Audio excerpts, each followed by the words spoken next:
What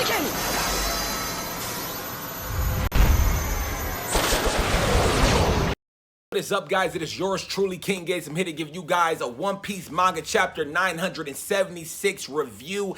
This chapter was so good. It was great. And the ending, man, the ending, let's just let the cat out the bag. Let's just talk about the one thing that we all know we're trying to talk about. Jinbei is back. Jinbei has promised Luffy, come back and join my crew. We have officially have 11 members within the Straw Hat crew. I am so excited. I thought Jinbei was going to come with some other people, but he came by himself. Surprisingly, he ended up where he actually needed to end up, and now it's kind of like the whole Port Hato incident or whatever, but this is great.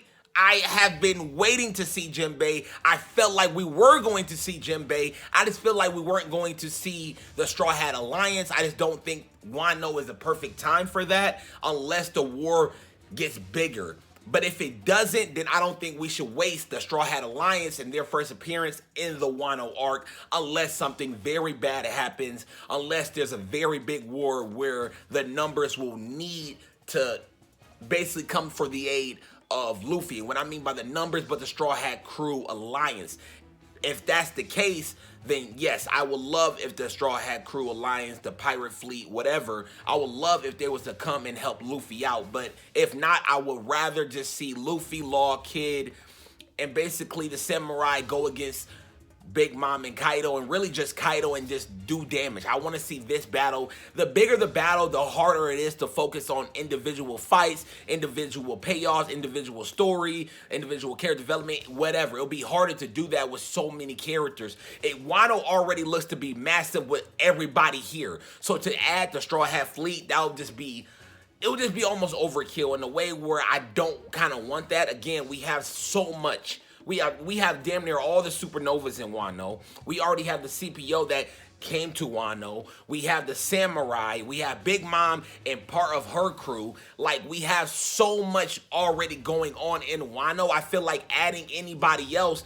barring, Jinbei, it's just gonna be overkill. Do I think we should get some Marine, maybe an Admiral, maybe some Vice Admiral? Sure. I would love to see Kobe or Smoker or something like that, but not the fleet. I just feel like that's just too much. It's overkill in a sense.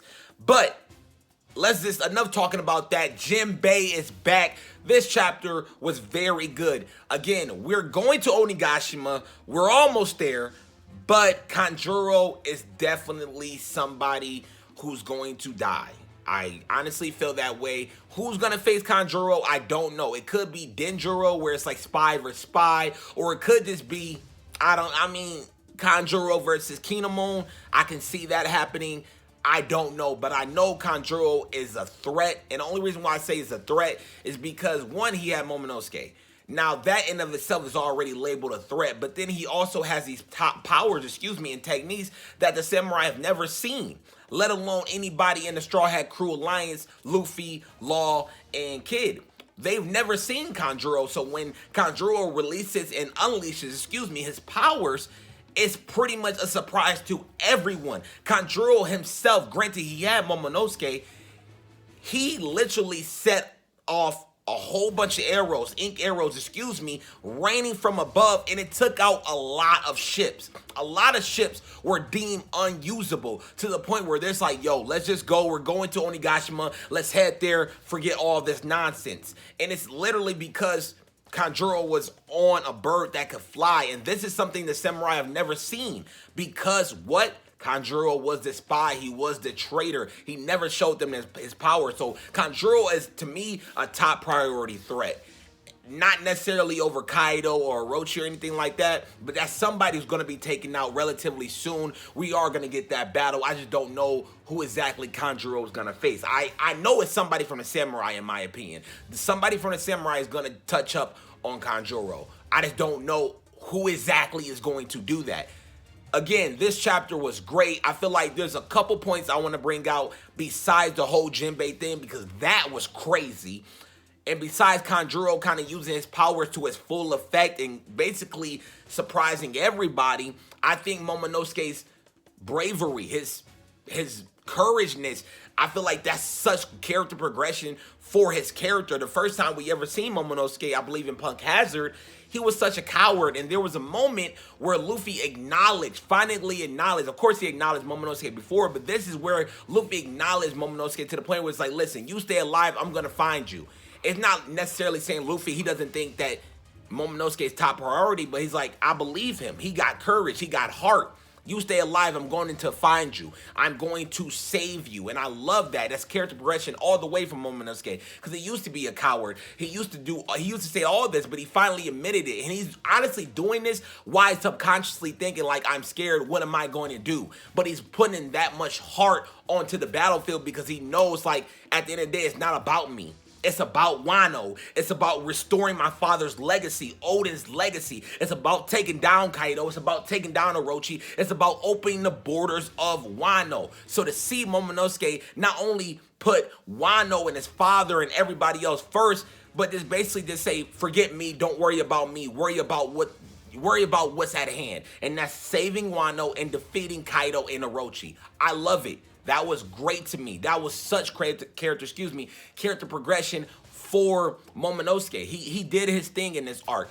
A lot of other little things I like to see is Sanji basically saving, Nami, Usopp kind of talking shit, Brook kind of talking shit. A lot of little things. Kid saying that he's gonna follow behind Straw Hat. Of course, this was Straw Hat's main plan first. Then again, it was kind of Kid's plan because he's the one that got captured first.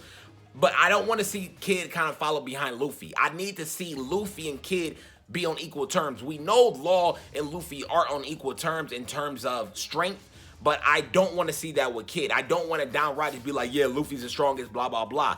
I need to see Kid earn his keep. I need to see Kid go toe-to-toe with whoever. I honestly feel that way. So to see Kid kind of say, like, we're going to follow behind Luffy, I know I'm just speaking too much into it. It's like, it's not that serious. Maybe not, but at the end of the day, I need to see Kid do his thing. And I feel like we're not seeing that much because of the whole Straw Hat Alliance. And, you know, Straw Hat's kind of like leading the pack in a way. Even though he's not the brightest, you know, he's not the dumbest, but he ain't the brightest at all. You know what I'm saying? Not the brightest crayon in the toolbox or whatever that reference is.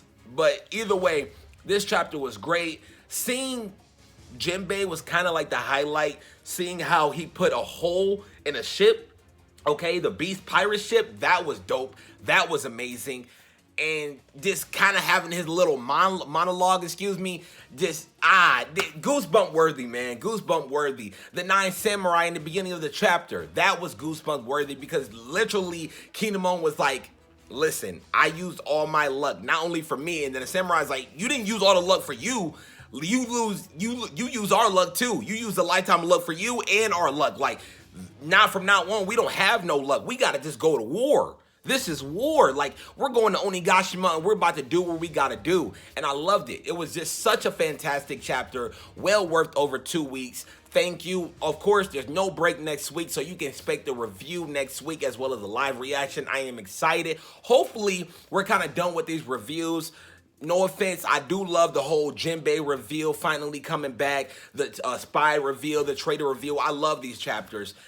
Don't get me wrong, but I kind of want to see the action. I want to see more of the story unfold in a way where we're kind of like proceeding to Onigashima. Right now, we're in a stagnant place, and I just want to see more of just movement towards Onigashima right now. It sounds a little bit weird, but I don't know. I just want to see more of that. Like, I feel like we're kind of like in a stagnant place just because everything is happening and reveals are happening, all that stuff. But I feel like next chapter, we should definitely be moving on. We finally got Jinbei. Jinbei looks to not come with anybody. Then again, I could be wrong. So who knows what's going to happen next chapter? I don't know. But that's pretty much it. I hope you guys enjoyed my review. I'm excited. I can't wait. I'm going to probably make a video tomorrow, so stay tuned for that. And yeah, please subscribe. And until then, I'm going to see you guys later.